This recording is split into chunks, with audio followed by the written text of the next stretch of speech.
বাংলাদেশের আপডেট সংবাদে আপনাদেরকে স্বাগত। শুরুতেই সংবাদ শিরোনাম। ঘুরে গেল খেলা, বাংলাদেশের প্রধানমন্ত্রী হিসাবেই ফিরে আসছেন শেখ হাসিনা, ধন্যবাদ দিলেন ভারতকে। এরপর জানিয়ে দেব, বেশি বাড়াবাড়ি করলে তো 14 গোষ্ঠী খেয়ে ফেলব, পুলিশ সদস্যদের ইনু শাহজাহান। আরও জানিয়ে দেব, অভিভাবকহীন হয়ে পড়েছে বৈষম্যবিরোধী ছাত্র আন্দোলন, ক্ষমতার দৌড়ে নেমে কটাক্ষ বিএনপি ছাত্র শাখার। এদিকে ভারতকে আম পাঠাতেন শেখ হাসিনা, নতুন বাংলাদেশের রীতি বদলে চীনকে অমৃত ফল উপহার ইউনূসের।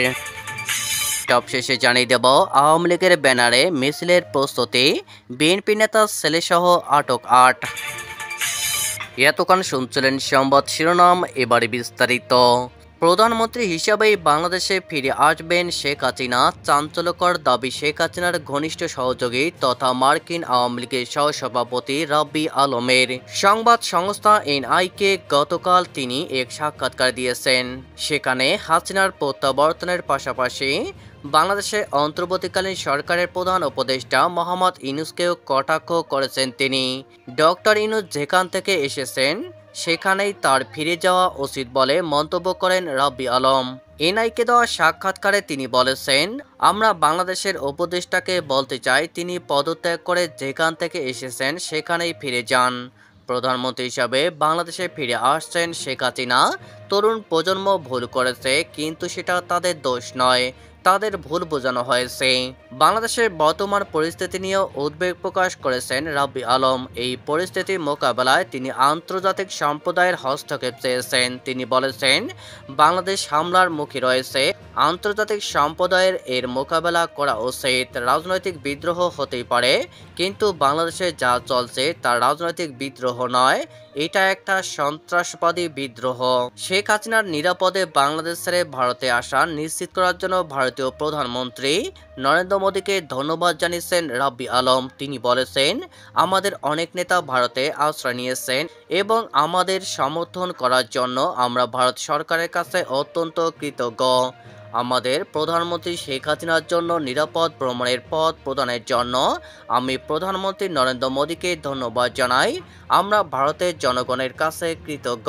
কিভাবে এতটা আশাবাদী রাব্বি আলম? রাজনৈতিক পর্যবেক্ষকরা বলছেন, বাংলাদেশের রাজনৈতিক পরিস্থিতির হাওয়া একটু একটু করে বদলাতে শুরু করেছে। যেভাবে বাংলাদেশ জুড়ে অরাজকতা চলছে, বাড়িতে বাড়িতে হামলা চলছে, রাস্তাঘাটে আক্রান্ত হচ্ছে মহিলারা, তাতে ইউনূস সরকারের প্রতি আস্থা হারাচ্ছেন মানুষ। গত মঙ্গলবার অন্তর্বর্তী সরকারের আমলে একের পর এক ধর্ষণ, নারী নিগ্রহ এবং সার্বিক আইনশৃঙ্খলা পরিস্থিতির অবনতির প্রতিবাদে শাহবাগে সমাবেশ করে ঢাকা 30টি কলেজ পড়ুয়ারা।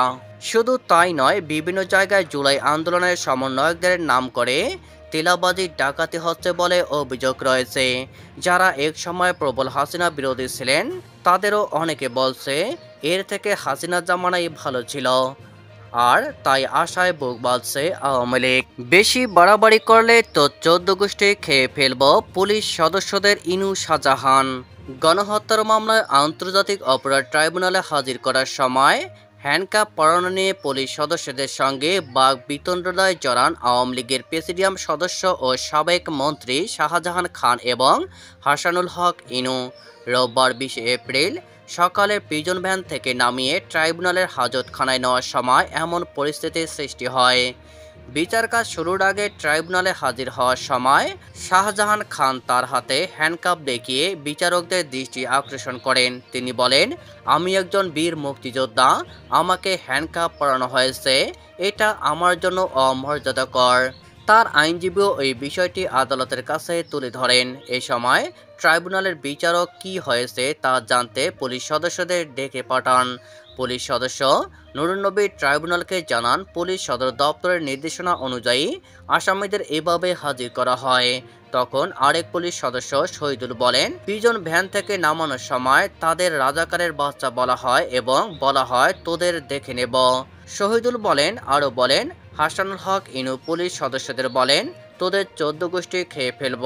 হাজতখানায় এসে মিটিং করে ফের পুলিশ সদস্যদের হুমকি দেয়।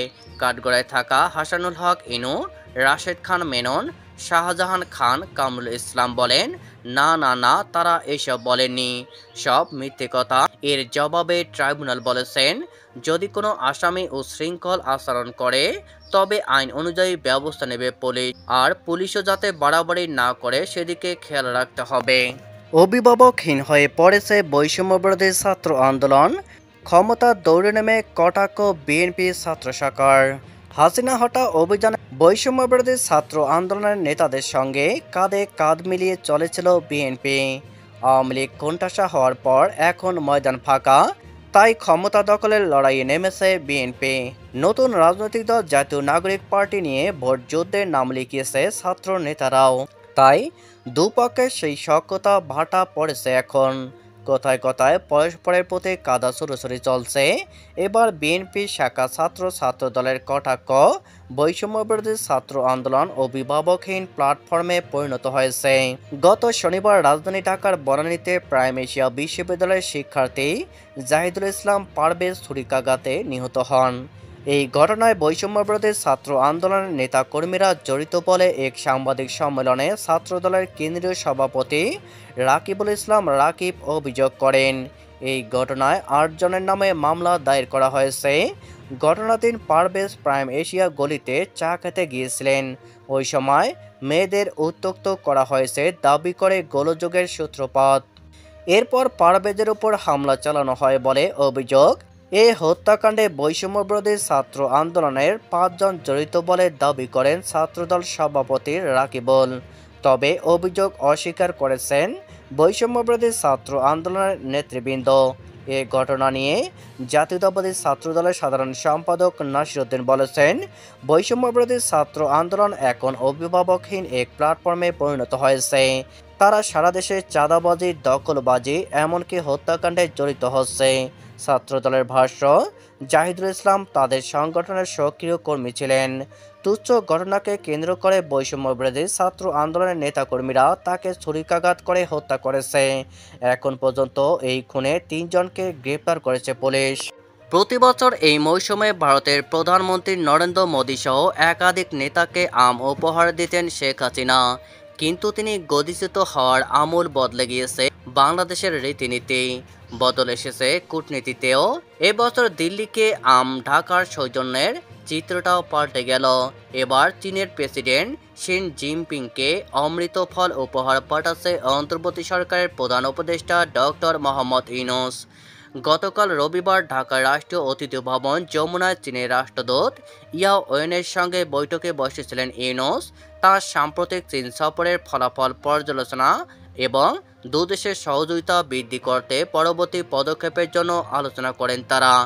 বৈঠকে উভয় পক্ষ অবকাঠামো, বাণিজ্য, স্বাস্থ্যসেবা, শিক্ষা ও সংস্কৃতি সহ বিভিন্ন খাতের আলোচনাকে বাস্তবায়নযোগ্য প্রকল্পে রূপান্তর করার ইচ্ছে ব্যক্ত করেছে। এই আলোচনাতে প্রধান উপদেষ্টা চীনের প্রেসিডেন্টকে আম পাঠানোর ইচ্ছে প্রকাশ করেন। বৈঠকের পর প্রধান উপদেষ্টা বলেন, চীন সফরের সময় আমরা যে পরিকল্পনা নিয়ে আলোচনা করেছি তা এগিয়ে নিয়ে যাওয়াই এখন আমাদের সর্বোচ্চ অগ্রাধিকার। ফরিদপুরে অন্তর্বর্তীকালীন সরকারের বিরুদ্ধে আওয়ামী লীগের ব্যানারে মিছিলের চেষ্টাকালে ৮ জনকে আটক করা হয়েছে। এ ঘটনায় ৩০ জনের নাম উল্লেখ সহ অজ্ঞাত ৬০ থেকে ৭০ জনকে আসামি করে মামলা করেছে পুলিশ। সোমবার ২১ এপ্রিল সন্ধ্যায় আনুষ্ঠানিকভাবে সাংবাদিকদের আটক ও মামলার তথ্য জানান কোতোয়ালি থানার ভারপ্রাপ্ত কর্মকর্তা ওসি মোহাম্মদ আসাদুজ্জামান। এর আগে রোববার দিবাগত গভীর রাতে জেলা সদরের ঢাকা ফরিদপুর মহাসড়কের মাচর ইউনিয়নের চণ্ডীপুর এলাকা থেকে তাদের আটক করা হয়। এর মধ্যে ফাহিম মাতব্বরের বাবা, সালতা উপজেলার রামকান্তপুর ইউনিয়ন বিএনপির সাবেক সহসভাপতি এবং তার চাচা বাবলু মাতব্বর স্বেচ্ছাসেবক দলের কেন্দ্রীয় নেতা ছিলেন। রবিউল ইসলামের বাবা বিএনপির সমর্থক। এছাড়া বিমল কুমার সরকার মাচর ইউনিয়ন আওয়ামী লীগের সাংগঠনিক সম্পাদক পদে রয়েছেন বলে জানা গেছে।